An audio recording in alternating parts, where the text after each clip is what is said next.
your local Storm Tracker 2 forecast. All right, welcome back, guys. 5:13 right now. We're taking a look outside from the mobile storm tracker, where roads have generally decreased in the amount of rain that is on them. You may remember last night, especially if you were watching during our 6 p.m. show, our 10 or 11 p.m. show, there were some spots that were really trouble on those roads. And the reason why was because of how quickly a lot of that rain fell. And once it fell, it had nowhere to go. We picked up on an 1.5 inches of rain in downtown Spokane. We'll be taking a look at totals around the Spokane area in just a moment, but you can see on satellite radar how our risk of additional rain over the course of the next about 12 hours or so not really mitigated. We've got still plenty of that risk, especially across the southern portion of the state of Washington, and now moving up towards Spokane, where if we give you a little bit of a closer look, you can see where there's more severe showers passing through. Right now they're inching towards St. Mary's. That's where that orange and red is. That's moderate to severe rainfall that's coming down. Again, the risk right now of thunderstorm activity for the remainder of your Friday is not especially high. We're not going to see them as sporadic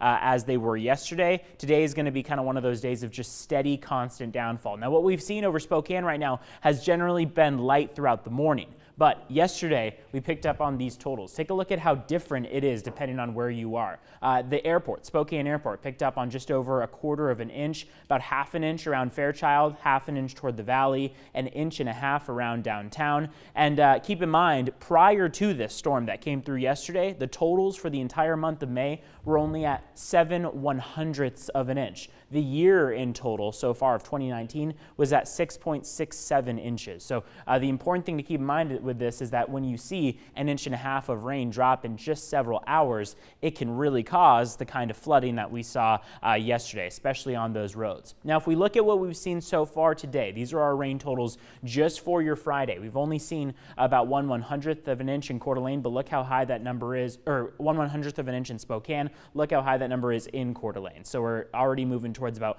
just over 1/10 of an inch.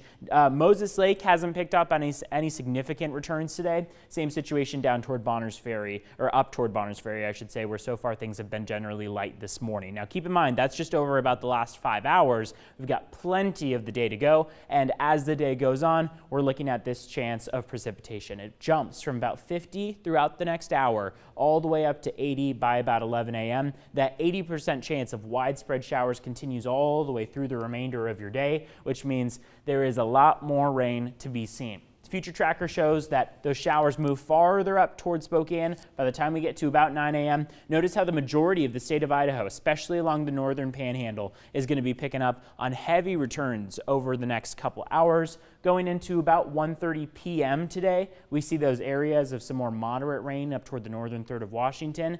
And even into 7:30 p.m., those showers still look to be present right over Spokane. It doesn't appear that these showers are going to see a decrease in threat over Spokane until we get into early tomorrow morning, where just a couple scattered showers are present. Those showers decrease as of your Saturday afternoon and your Saturday evening. A couple showers still present over on the west side of the state, but those don't look to be moving too far towards us as of even your Sunday morning. So right now things look to be giving us a quick break from about your Saturday morning into your Sunday.